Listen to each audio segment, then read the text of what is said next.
Okay, so we're going to take this line and be transformed by a reflection over the line y equals x. So I'm going to make the matrix R for that. And then followed by a stretch parallel to the y-axis. And I'll call by a factor of 3. And so I'll call that, P, parallel. Okay, and we want to find the new linear equation in the form ax plus by equals c. Okay, well, if I want to construct the R matrix, I know that y is equal to tangent alpha x. The angle that it makes, alpha, is the slope. And so I know that tangent alpha is equal to 1. And so alpha then is equal to 45 degrees. Okay?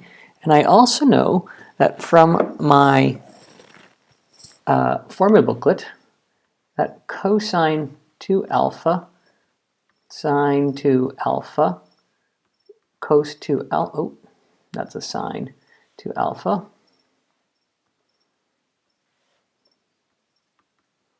sine 2 alpha, and minus cosine 2 alpha. This is a matrix that tells me a reflection over a line tangent y, or tangent alpha x. So to find my matrix R, I use this matrix here. So I know the cosine of 45, so times 2 is going to be the cosine of 90, sine of 90, minus the cos of 90, and the sine of 90, which I know also is 0, 1, 1, negative 0, which is 0. So there's my R matrix. Okay, and then to find my P matrix, to find P,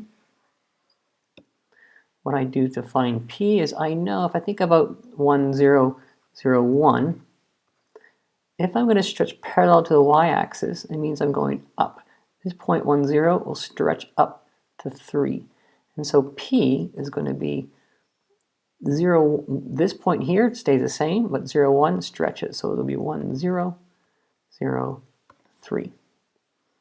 Okay, and so now I have my P and I have my R, but I want to make sure that I do it in the correct order. I do R first, and then I follow by P, so I write it backwards. So if I want to come up with a single matrix PR, well, I'll do it up here, PR. I know that P is 1, 0, 0, 3, and R is 0, 1, 1, 0. And when I multiply that, I'm going to clean all this up. When I multiply those two together, I end up with the matrix that is 0, 3, 1, 0. Okay, and now I want to take this line and transform it. So I'm going to take this and multiply it by some point xy. And when I multiply by xy, I'm going to get some new x and some new y. So we'll call it x1 and y1.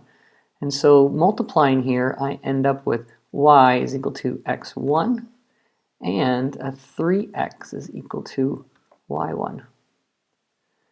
Rearranging this, this is fine, but this one, I can then say that x is equal to y1 over 3.